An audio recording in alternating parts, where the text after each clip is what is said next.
So very happy Christmas to everyone. I think Connie, David, Helene, for you, it's still Christmas. So for us, we are on the 26th of December already. So let's begin our session. We talked about sovereignty, and my guidance was to complete what uh, what wants to come through about sovereignty as a portal. So we opened the portal um, last week on sovereignty. Just want to do a very quick recap. And our focus today will be to complete on the destroyers of sovereignty. And then we will conclude this session.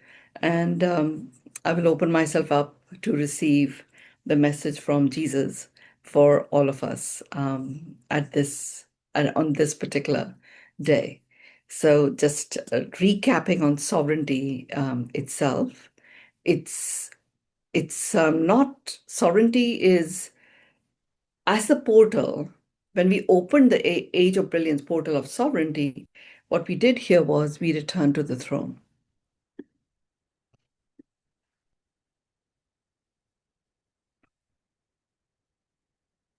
So let's all just reconnect to that returning to the throne. So wherever you are, just keep yourself calm and take a deep breath. And this time, it's this deep breath is not just a good deep breath, it's actually a returning breath. Because today, what we are doing is not learning about sovereignty. We are actually reconnecting to the portal of sovereignty that we opened last week. So, another breath with conscious awareness, returning breath, and a long breath out as you settle into the realm of sovereignty.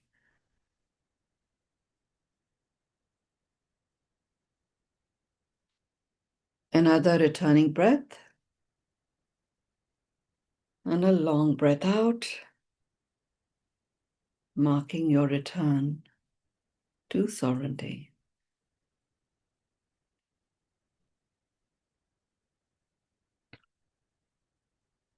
So last time, what we looked at is that, in the age of brilliance, it's not enough to be talented, no longer enough to be good, no longer enough to be wise.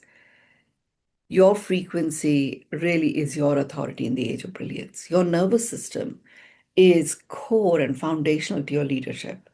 Your inner world is your own government. And that's why sovereignty plays a very important role. It's not a concept. It is actually a seat in which you sit and you show up in the world, like your throne.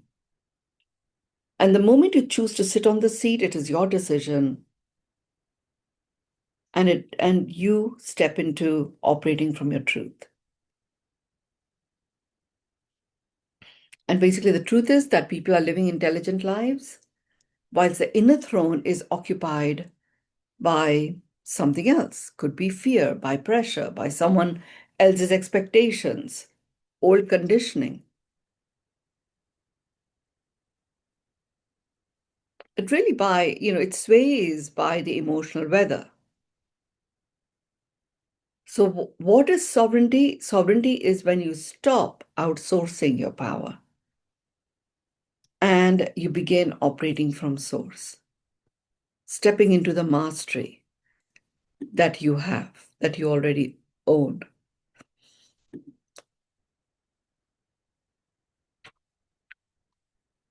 So, as we reconnect to sovereignty, just quietly say to yourself, I return to myself.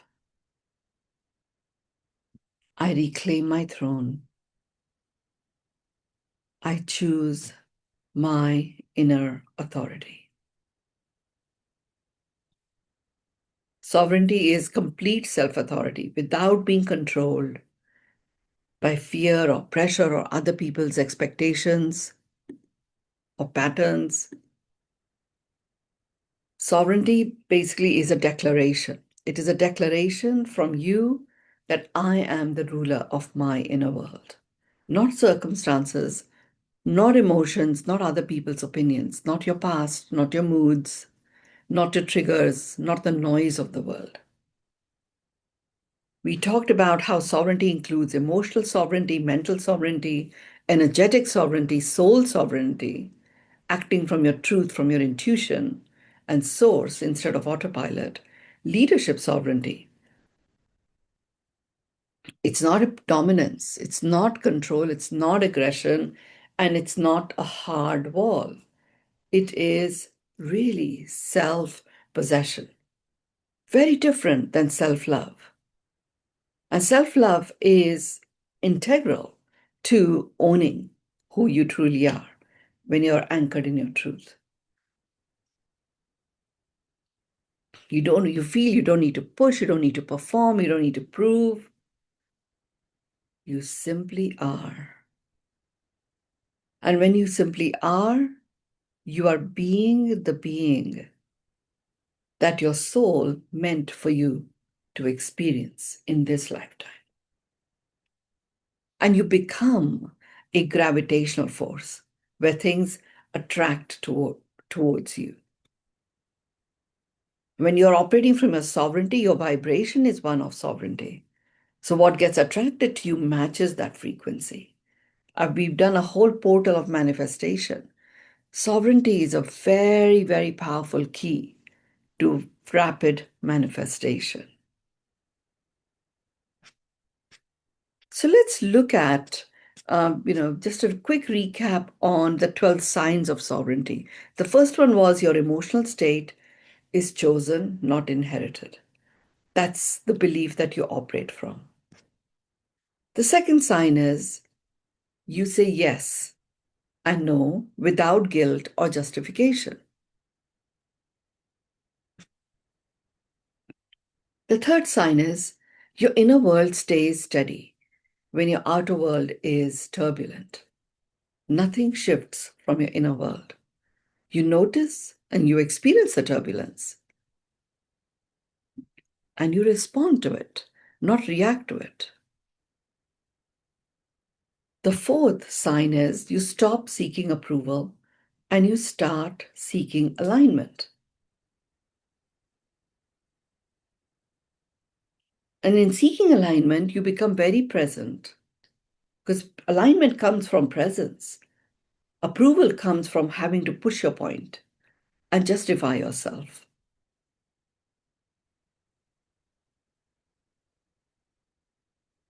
The fifth sign is you operate from clarity rather than pressure. To get that clarity in terms of how you operate, you always ask yourself, what is that clean next step of mine that I am to take now? You make no decisions in urgency. Rush, energy just dissolves. The sixth sign of sovereignty is you feel whole. You're not waiting for someone or something to complete you.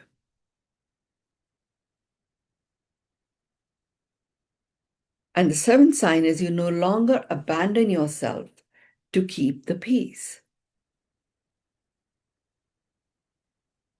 You are always connected to what is it that I need right now? Because you're the one that's going to provide it. You don't outsource even that to anyone.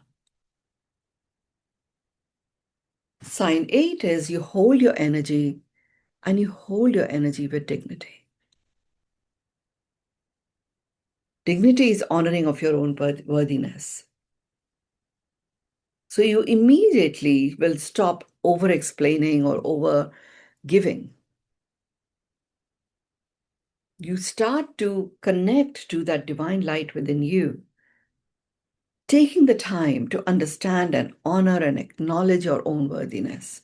From that space, you honor it in others. The ninth sign of sovereignty is intuition becomes your primary navigation system. You operate from your intuition. You take the time to connect to it. The 10th sign is your choice is aligned with your highest identity and not with fears. Highest identity is your soul presence. Fear is false expectations appearing real. So your choices are coming from a space of love, not from false expectations appearing real.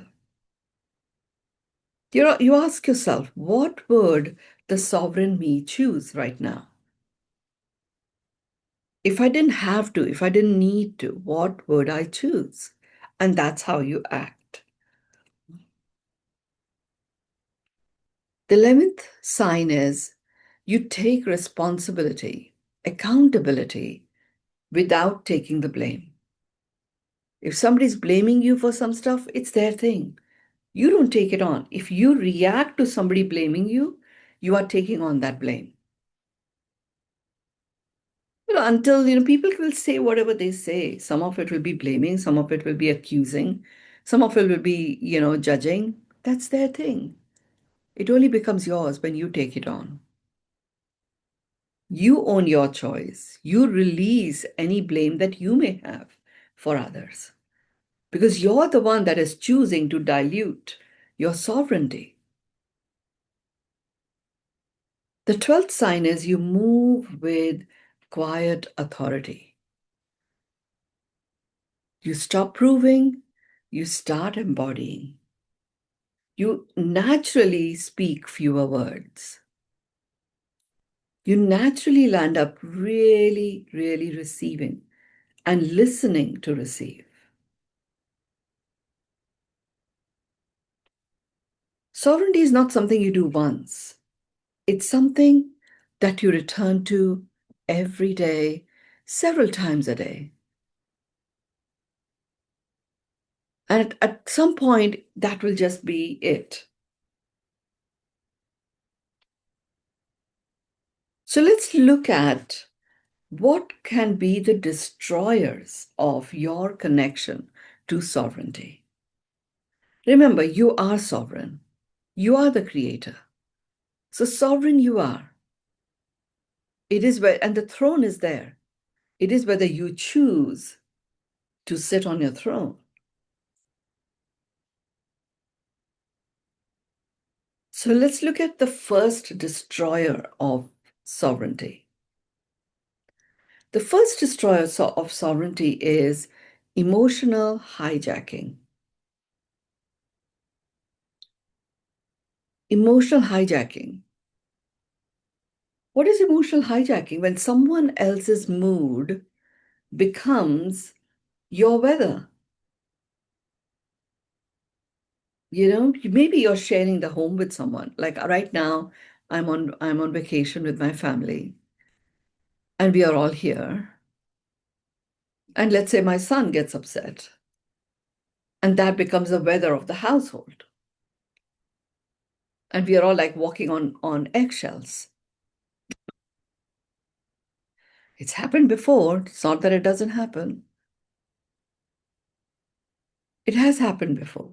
But I'm choosing not to have it become my weather. So as a result, even if the others are, making it their weather, the fact that I step in my sovereignty, it has a ripple effect and it completely transforms the environment. And the mood switch takes place by itself.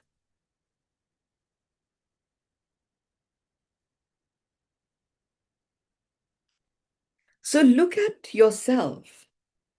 How often do you let somebody else's mood become your weather? Where it still impacts me is when I hear some, catastrophic news or devastating news, world news. Or it could also be, a personal news. It does impact me. Now, when it does, I use the power tool of acknowledgement. I allow myself to feel what I'm feeling fully. I don't compromise on that. I feel it and I feel it fully. And once I've once I've acknowledged everything that I'm feeling and experiencing and where in my body am I feeling it,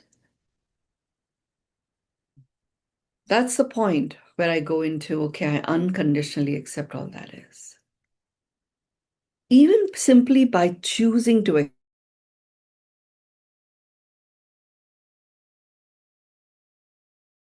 is literally something has occurred and you're able to observe what has occurred.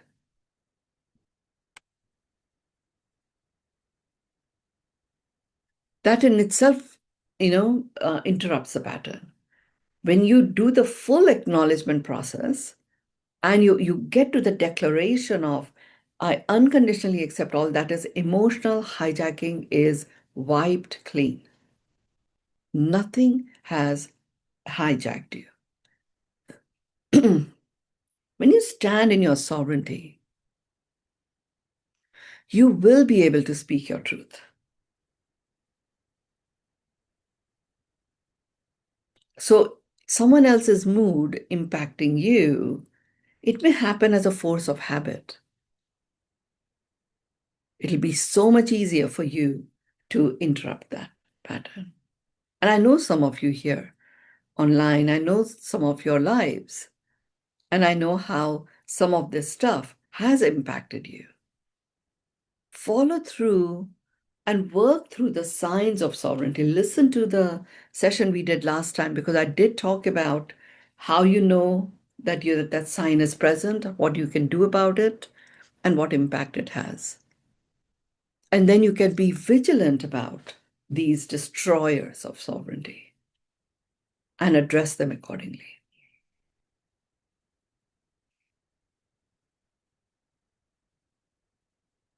The second destroyer of sovereignty is people pleasing and approval addiction.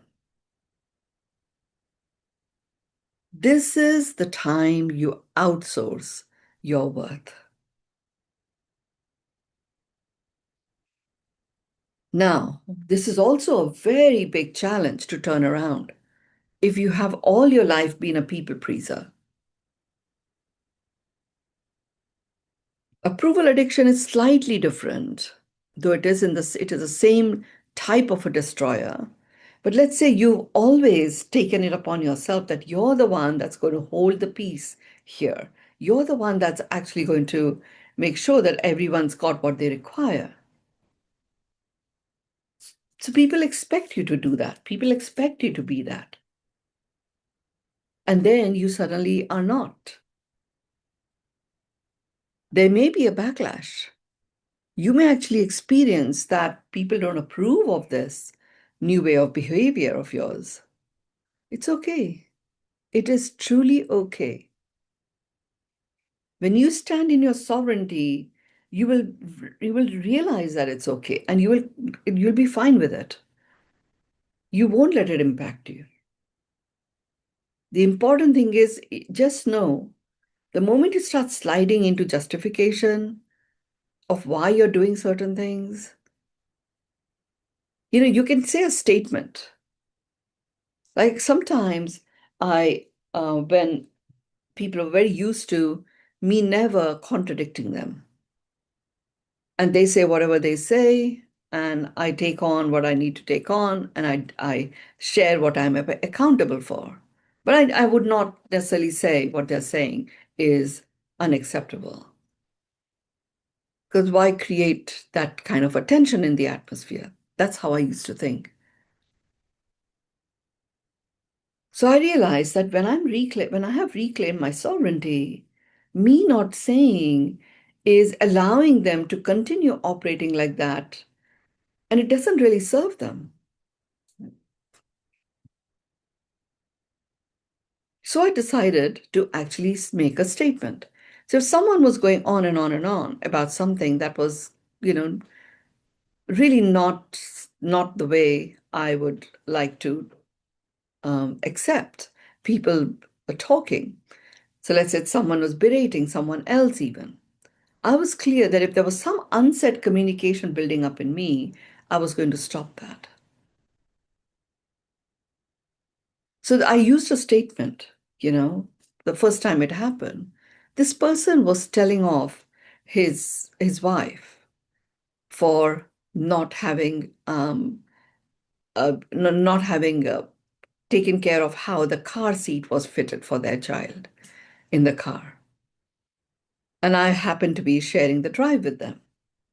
And this guy was going on and on and on about with to her. Now, in the past, I might have kept quiet, but it just felt going in a car with this guy driving where he isn't whole and complete about whatever it is that he wishes to express, having told her once was something that needed to be managed. But the fact that he was going on and on and on, there was something else going on in the dynamic of their relationship. And this was not the place for that to be handled. So I basically said that, hey, listen, I made a promise to myself that if there is something that bothers me at any point in time, and I would share it with the other person. So rather than have, thoughts that build up in my own head, which can actually only be destructive to everyone, I've chosen to be able to share it. And I'm a real stand for you guys as a family living a loving life, expressing your unique gifts and talents. So I want your permission to share what I'm feeling right now. If you say no, that's fine. You don't have to give me permission. Now, well, even if they had said no, it had interrupted the pattern. I mean, they did say yes, and then I did share that, you shared that this it was unsafe, and he immediately acted on it, and the job is done. And the fact that you feel the need to continue talking about it, continue repeating it, continue highlighting how bad it was, highlights that there is some other conversation you are to have, which is perhaps best done in your own privacy rather than here with all of us present.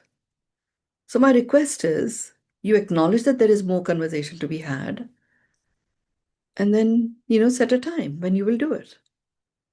That's all I said. And they said, yeah, yeah, yeah, yeah, I think you're right. I believe you're right. Then they set up a time to do it. And it wasn't like immediately, it was like on the next date night, they were going to talk about any unsaid communications because it wasn't entirely clear to them what it might be. So, my point of saying to you is that it is important for you to understand that people pleasing is in action when you are building up unsaid communications. You feel there's stuff you want to say, but you're not saying it. People pleasing destroyer has been activated.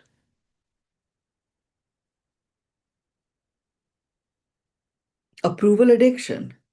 There are some people who have to keep highlighting how much they have done or what they have done and the extent to which they have worked on something to such an extent that it actually becomes irritating for people. And that's really because they have an approval addiction.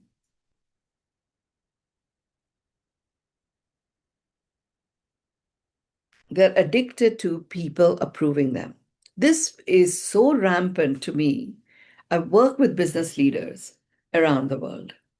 It is so rampant to me. So many business leaders are so used to having this approval and accolades that when they actually decide to retire, or like I do a program called Exit Miracle, when they actually sell their business, they have all the money in the world to do whatever it is that they want to do.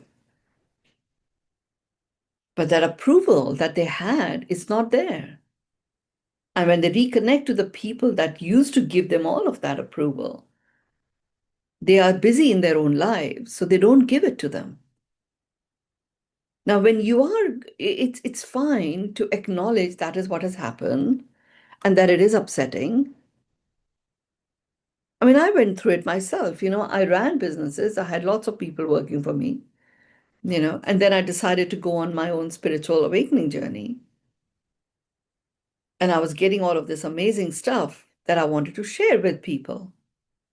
And I mean, initially I didn't know any new people. I would reconnect with the people that I knew, and they couldn't relate to me in this new guise. They could not relate to the words I was saying. Until one of my friends basically said, Minu, listen, I'm so happy to make the time to talk to you on the phone, but only if you're not going to share another download with me. Because,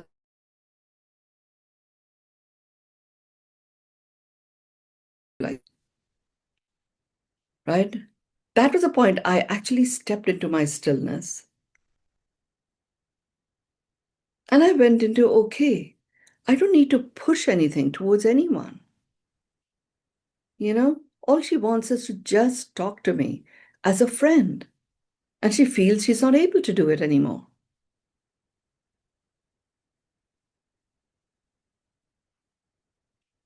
And that is when this realizing that, okay, my worth is not a function of what other people say or define about me. My worth is my worth as declared by me. That outsourcing stopped once and for all. So, this people pleasing, approval addiction, validation seeking, major destroyers of sovereignty.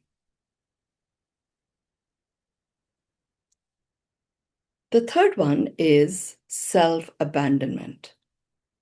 When you override your body,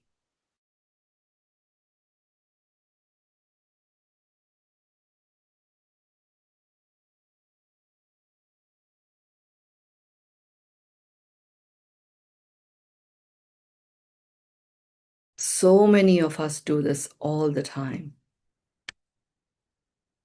all the time. We may be experiencing pain. We may be experiencing that our body is saying, just rest it out.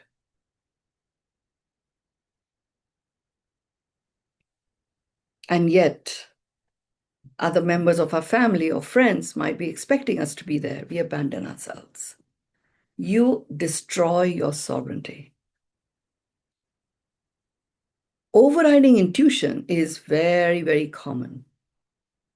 It happens quite normally for people. And a lot of the time they use the excuse they don't really understand how to touch base how to connect with their intuition. We all get a hit, all of us. We know exactly what it is. And then we continue doing whatever it is that we were doing, override it. Overriding our needs. We aren't even aware sometimes. That's what I realize about myself. I wasn't even aware of what is it that I needed because I was so used to living my life, serving others, supporting others on their path. I didn't even know what my path was. So it is like every time you override your body, every time you override your intuition, every time you override your need, you are taking yourself away from your throne and you are walking further and further away from your path. You are literally, I didn't call it, um, you know, walking away from your path. I called it self abandonment. You are abandoning yourself. Abandonment, is where you don't even care. And that is the piece that really hits you. That is the piece that destroys sovereignty. Now, even if you do this, many years, I was a caregiver for my partner. He'd suffered a major stroke, and I was a caregiver. So for me, it was like he's the one who has to be well. I'm fine. And I was not fine. Whatever may be going on with my body, remember, your body fires on six cylinders: physical, mental, emotional, spiritual, social, and environmental. If you are overriding your body's needs, your body's call in any of these areas, you are abandoning yourself.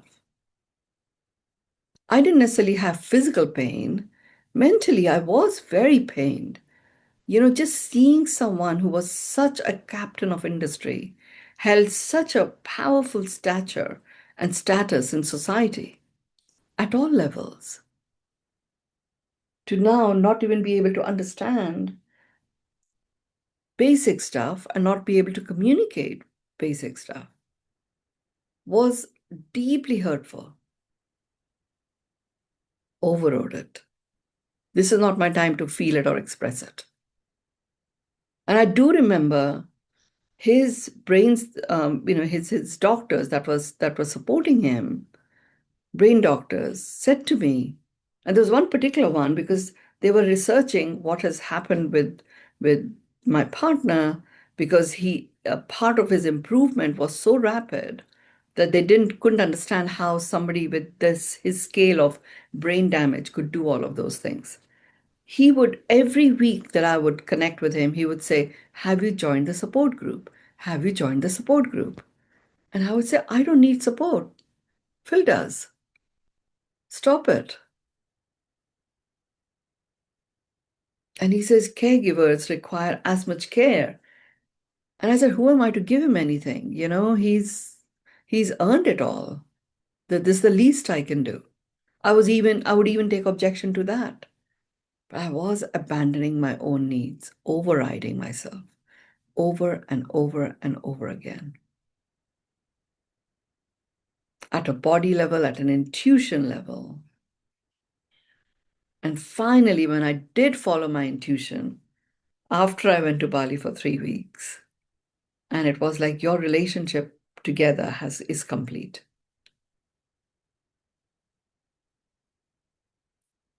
And I declared it as complete when I came back, and by speaking to him, supported him, and had everything handled for him for a whole year, and paid for the home, a, a taxi service that was there at his beck and call for the whole year, all of his various incomes that he was going to receive from the government as well as from our own investments. All of that was done, paid for his speech therapist, his neurolinguist therapist, as well as his executive assistant for the whole year. And in that year, I supported him to get on dating sites, which is he wanted to, and got him to share a press article that was written about us in the Daily Telegraph, about which described his condition, so that his profile had that article in it on the dating sites, so women who were going to date him would know the condition he has. And then I guided him I actually wrote the two-liners messages so that he could actually have a bit of an exchange of messages with the women that were interested in him. So look, for me, I knew who he was, and he was turned into a child, right? For any new woman coming into his life, he would be this very sweet, very childlike, you know, funny English guy with huge accomplishments. And I think the fourth woman that he dated finally, they did get married, and they are married. They've been married now for 8 years. And that is where he was meant to go.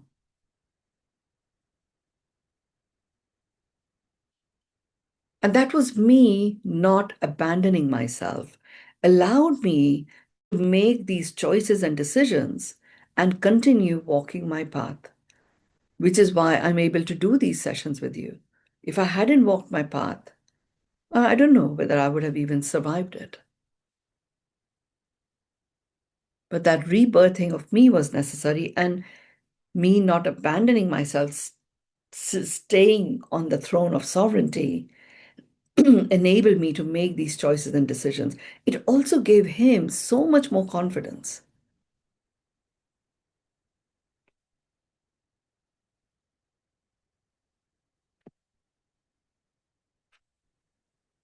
Yeah, and he still continues to live. I mean, he's had cancer um, of the spine, and he's gone through four lots of chemos, and none of them have worked.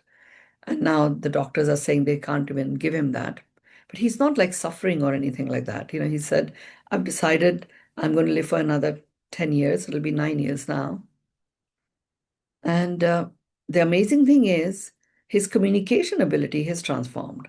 So, whatever treatments they gave, whatever stuff it took out of his body, somehow his brain and nerve connections reconnected very well.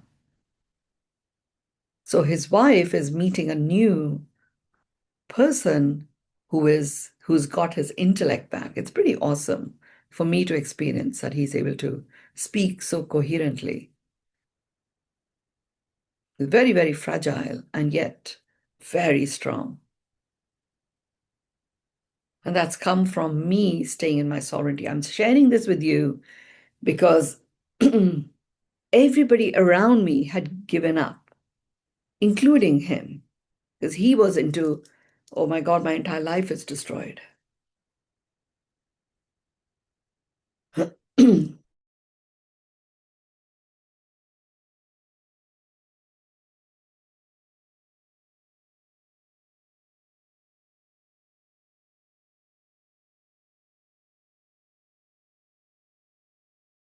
So I'm the only one that has cared for him for, it was 5 years at the time, 6 years, since the time he had the stroke. How can I just abandon him? Well, I had abandoned myself. Abandoning myself was actually not going to, was very rapidly depleting my own energy. And that's the fourth destroyer, energetic leakage. Energetic leakage, the tap was turned on because I would have simply been overgiving, overcarrying, overabsorbing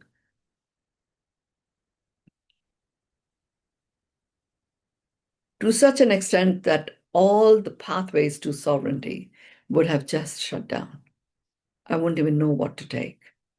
Fortunately for me, I had my own spiritual mentor who was there, and I do acknowledge myself for following her guidance and making that choice to go away to Bali for 3 weeks. And listening to the call from my body when my body had really shut down, me being in the hospital and with an infection that wasn't healing itself. So, those of you who read the B book have read about it. That came from me recognizing that I do abandon myself, but no more. This is the other amazing piece that happens. Stillness and sovereignty go together. If you don't have stillness, sovereignty doesn't come in. Stillness allows you to remain in a space connected to your sovereign self. That is a very important thing to listen to. So if you are really wanting to take this on, and I invite you to, as we enter 2026 fully, listen to the stillness and sovereignty transmissions. Listen to them fully. So let's look at the fourth destroyer, energetic leakage. When you overgive, overcarry, overabsorb, your body is a perfect indicator that you have done this. In 2010, which is when I had started my spiritual journey of reconnecting to myself, On a random suggestion of a very trusted friend in Australia which I was visiting, I went on to do one of those thermal, non-invasive breast examinations where they put your hands in the ice and they do a heat map of your body. So if you have any tumors or any cancers, those areas, the cells become even more active when your body starts to cool down. So then the heated activity. And then you can go ahead and do any further examination. But that first, rather than have it be this crazy invasive mammogram, this was quite an interesting therapy. So I did it. I'm not expecting to find anything. And lo and behold, I had a lump on my right breast. And I had been feeling the pain, but I didn't necessarily check. I didn't even know how to check or anything. And lo and behold, it was there. And she said that, look, it's very, very active and it is the size of a golf ball and it's growing very fast. So I think you should immediately go get a mammogram. I was in Perth, Australia, so I was not going to do it there. And I was on my way back to London. So I got it done in London. And yeah, it was there. And they did the biopsy and they found that it was not malign, so it was not cancerous, but it was a tumor that required to be removed. And I was not going to have my body be subject to any surgeries. And at this point, I had really connected to myself at a cellular level. So I wanted to know energetically what was the significance of this lump and what is it that I needed to do to be able to have it go away by itself. Now, in the UK, the government does look after you in terms of your medical needs. And so the surgery was booked. They got me to do all of the tests, and they were all positive and ready, indicating that I'm ready for surgery. The only problem was I was refusing to do it. So then they said that we will have a panel of discussion with doctors and all of my medical team that will be there for the surgery. So we had the guy who was going to do the anesthetist was there, the consultant was there. There were a couple of other doctors, and then my own doctor was there, and the nurse was there, who had first, done the examination and found the lump. So they had all of my reports and everything. And I was supposed to meet with this panel, and based on the panel decision, I would either sign off all of my rights to the NHS for anything ever in the future if I refuse the surgery, or I would be going for surgery. This was at 6 p.m. on a Monday. So I literally had Fridays when all the tests were done, everything was positively inclined towards surgery. So I had like 2 days to do something dramatically remarkable so that the surgery did not need to take place. I did not want to sign off my rights to the NHS. So that is really when everything that I have shared with you on stillness, I put into practice. Everything I have shared with you on sovereignty, I put into practice. Everything I have shared with you in the context of honoring your own worthiness and self love, I put into practice. Because what my spiritual mentor said to me is the reason why it has happened in the right breast, for me, a lump, is I tend to overcarry everybody else's burdens. That's like the masculine in me. I'm overcarrying everybody else's burdens. I'm completely ignoring my own needs. And therefore, when people have their ups and downs, I overabsorb it because I'm going to carry their burden. So even if it is emotional, I'll carry it. And that was the reason why this lump had occurred. So I did a practice that I've taught many of you who've done the journey into miracles. We do the, ending of the big offenders, where you write down whatever it is that you have had as a story going on. So I did all of that processing with myself. I was also intuitively guided and also guided by a nutritionist once I checked in with her to have no salt at all. So that whatever it is that my body needed to release, it will release readily. So I had no salt for those 2 days.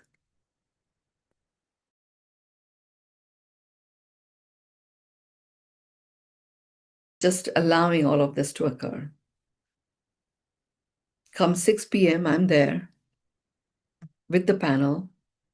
The consultant, the main consultant from the hospital, said he had my reports and chemotherapy, not mammotherapy, what was it was called, the mammogram reports and stuff were all there. The biopsy results were all there. And he said to me, "Do you mind if I just examine you?" And I said, "Yeah, okay." So when he examined me, he turned around and he said, "Are these reports hers?" And they were mine, you know. Everybody said, "Yes, of course they are." He said, "But there is no lump." Then the nurse who had first examined me, who had found it, she came and examined me. I haven't had my breast touched by so many strangers ever. um, and there was no lump. Inside, I was beaming and I was in so much gratitude. And my intuitive guidance was, do not give us gratitude, Mynoo, give yourself the gratitude for having followed through every step of what we asked you to do. I was, I had to remain very serious and very puzzled just in case they decide to send me for analysis to the hospital and find something else wrong. So I've just stayed asking them, what happened? What happened? How come? And then they said that, look, sometimes with tumors, it happens. It can come up as fast as it can go. So you're just one of those lucky ones where it just disappeared. When there is energetic leakage, your body your cells, some of the cells become truant and they start over energetically engaging in their own cellular activity, which gives rise to growth. And that's really all that had happened.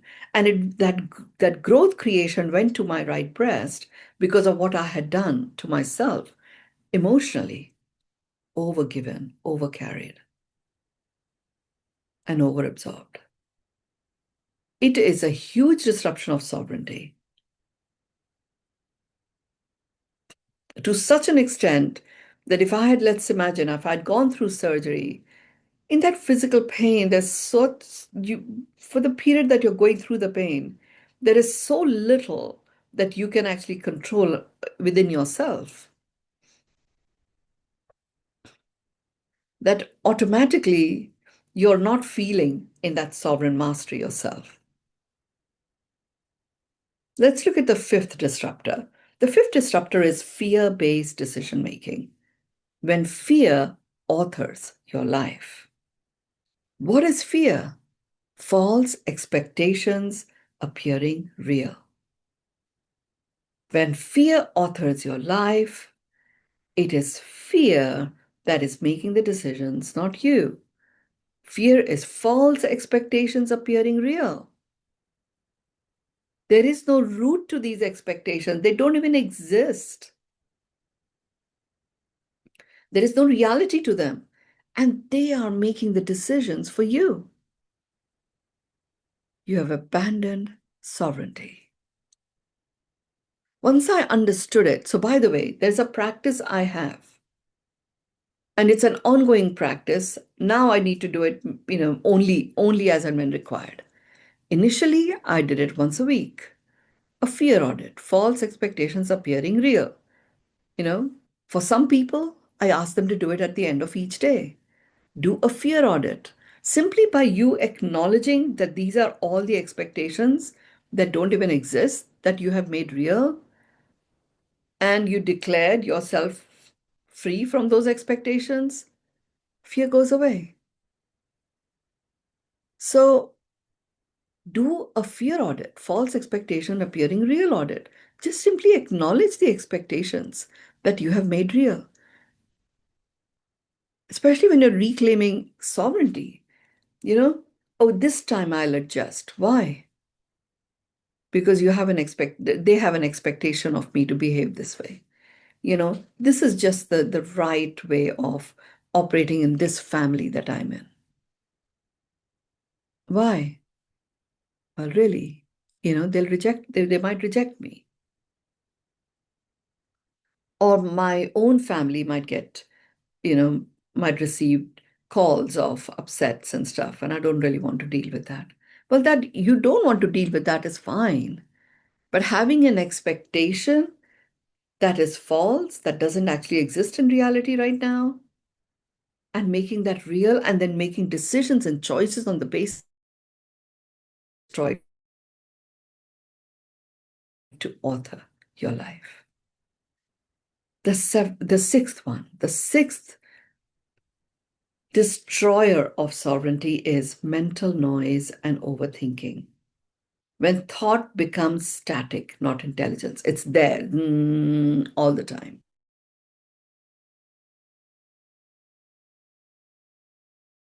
Will enable you to deal with this very easily. Overcome your mental noise. Overthinking, you already know what my answer is for overthinking. Simply step into overthinking. That's all that is required. The moment you go into overthinking, you come back into your body. Overthinking, it's your thoughts becoming static, spinning out of control. They have no roots. They take over. They start generating their own energy and they're feeding on yours. The moment you go into overthinking, you're thanking that which has already occurred. So you come into your body, into your body, into your body, into your body. The seventh destroyer is resistance and control. When you tighten instead of trust.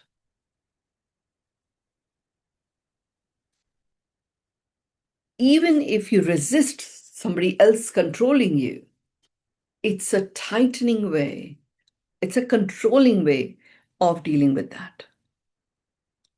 I have no problems at all when people say, you shouldn't do this, you should do this, we're going to make sure that you don't do this. It's okay, it's amazing that they care so much.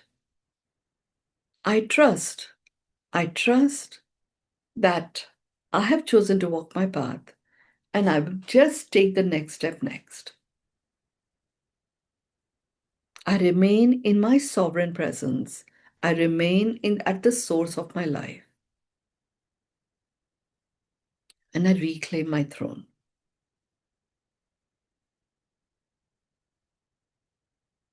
How dare he say this? How dare they do this? A lot of the time, people just ghost you or they don't respond. Well, you can really feel upset about it and you can simply acknowledge what has occurred. That's just a fact. No big deal. They haven't responded. So what's my next step? And take that, whatever the answer is. And here's the most important line. The moment you see any of the destroyer, you reclaim the throne. Seeing the destroyer, acknowledging it as a destroyer is the dissolving of it. Naming it, so seeing it is dissolving it. Naming it, which is where you acknowledge it, is neutralizing it. Choosing differently is the restoration.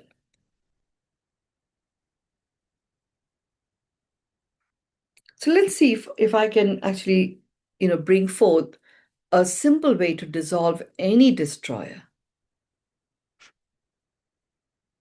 We'll cover that next time. There are some steps that you go through. No, I'll cover it now. So the sovereign The Sovereignty Destroyer tool, step one is name the pattern. And you can declare, the sovereign me sees this. Name it. This is people pleasing. This is fear. This is control. I see this. Step two is reclaim your energy. By declaring, I withdraw my power from this pattern fully and forever. Visualize golden threads completely returning to your center. Use the breath, short breath in and a deep breath out. With every breath out, the dissolving is being complete and the threads, the golden threads, are returning to your center. Step three, install a sovereign code. Choose any one of these and declare it. I choose alignment. I stand in my truth. I hold my energy sovereignly. I operate from source. Breathe in and a long breath out. Breathe in and a long breath out. Breathe in and a long breath out. It's not complex. It's not tedious. This is the work. It's not dramatic. It's not complicated. It's not performance. It's simply return, reclaim, choose. Sovereignty is the home of your brilliance. Sovereignty is the seat of your stillness. Sovereignty is the doorway of your miracles. Sovereignty is the signal that activates synchronicity. And when you are sovereign, you stop living as a reaction to life. You start living it as the creator of life. So here, what I'm inviting you into, starting right now, for the next 7 days, I want your sovereign commitment, your sovereignty commitment. For the next 7 days, live this practice. In the morning, the 3 sovereign breaths. As you're breathing in and exhaling, with inhale, I return to myself. Exhale, all of me lands here. Midday, one alignment decision. Ask, love or fear. Choose what you're aligning yourself to that day. Whatever it is, it's fine. Evening, a review of you on your throne. What did I honor today? Where did I abandon myself? What will I choose differently tomorrow? I want you to do it in an engaged way, not passive listening. So if you are with me, you share your most common destroyer. Do it in the Beyond Meditation group. Name it. Share the sovereign code that you are choosing this.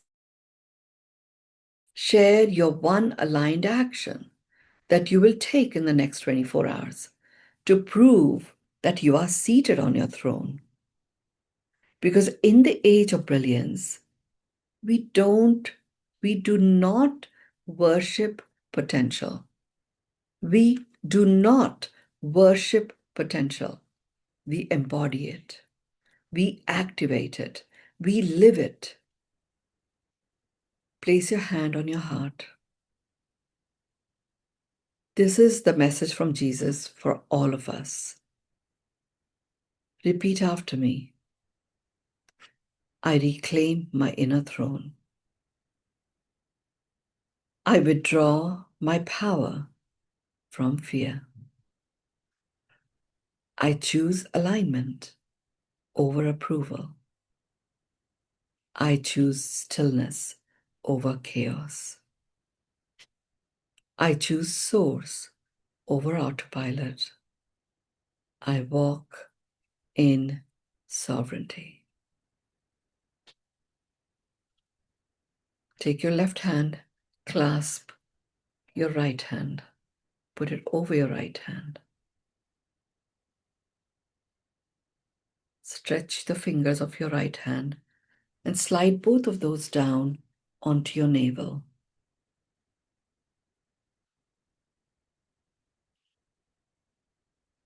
And so it is. Each and every one of you is here in the center of the portal of sovereignty. You have crossed the threshold. Enjoy, relax your hands, enjoy and celebrate this wonderful holiday period.